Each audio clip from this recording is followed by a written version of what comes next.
Today we're going to work on Weasbo or Wurzbo, depending on how you want to pronounce it. All right. Wurzbo is one of the newer systems. It's been out there for about 15 years, as you've heard from the explanation of the professionals. What we're here to do is to teach you the basics of how to use this equipment. Now, when you get in the field, there's going to be different types. Everybody makes their own version. There's Powermatic, there's electric, there's pneumatic, there's hand operated. It just depends on what you're going to be able to afford and what you work with. This little setup runs about $350.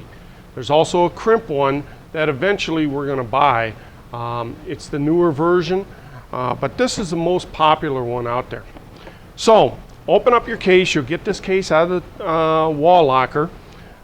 We do not want you to pull any maintenance on it. I appreciate it, but people just get overzealous with the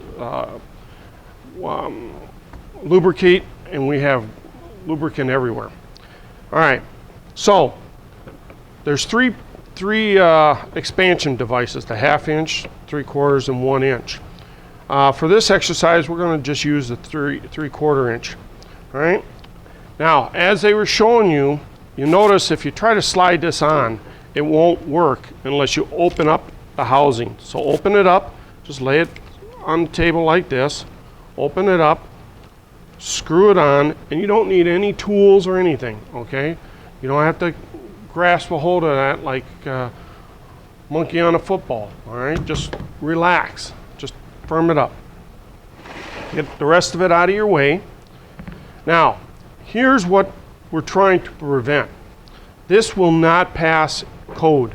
Even though you can see down inside there's a 1/16 of an inch, but it isn't even nearly touching the ribs, all right?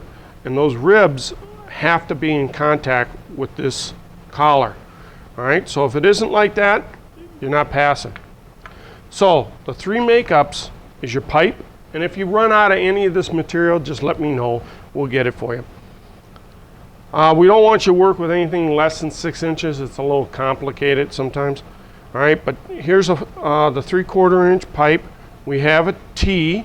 This one just happens to be a 1/2 inch reduced by 3/4 by 3/4. All right, you'll see the little nipples at each end. All right, and then you got the collar. All right. Now, remember what they were talking to you about. Now, always cut it off square if you can.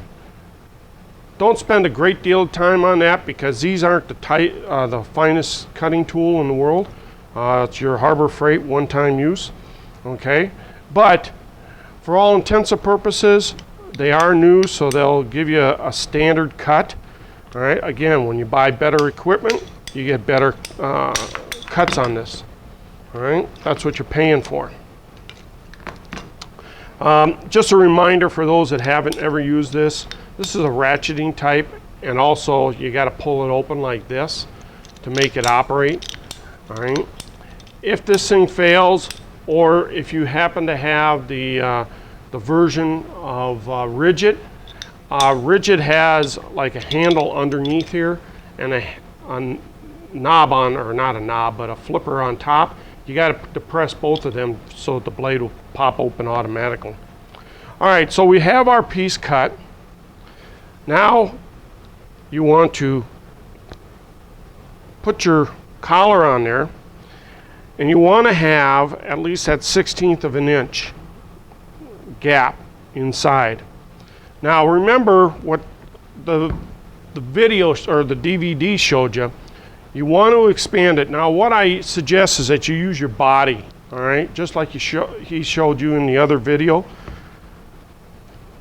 But what you want to do is put it on, all right, expand it, expand it, expand it, expand it, expand it, expand it.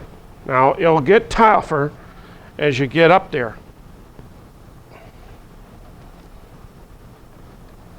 That's why it takes about, and remember you want to do 190.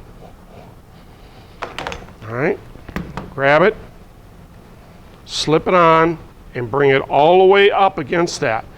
Now you got some time, but you don't have a great deal of time, all right? Because what will happen will eventually, it will return to its original position, all right? And there's your setting, and it's installed. Now you can tell the difference between cutters, and hopefully we'll be upgrading these cutters. But if you notice, you see how that's real tight there, and on the other side it isn't, all right? Well, that wouldn't suffice, all right? It has to be tight all the way around. And the reason it isn't tight simply is because the cutter didn't cut it square. So always try to get it cut square the first time through, all right? Again, don't lubricate anything. Once you're done with the tool, unscrew it. Now you're going to be doing both 1/2 inch and 3/4. I will suggest for this demonstration I just use 3/4. But what I expect you to do is start with the 1/2 inch because it's much easier to work with. But remember the number of pushes that you have to do. All right, I think it's 1/2 inch is 4 to 5, and 3/4 is 8 to 9. All right. Now, some cases it may not take that many, or it may take some more. Depends on if you slipped up or something. Don't worry about it. Just be within that frame and remember to turn it 90 degrees on that last bite. All right. Thank you.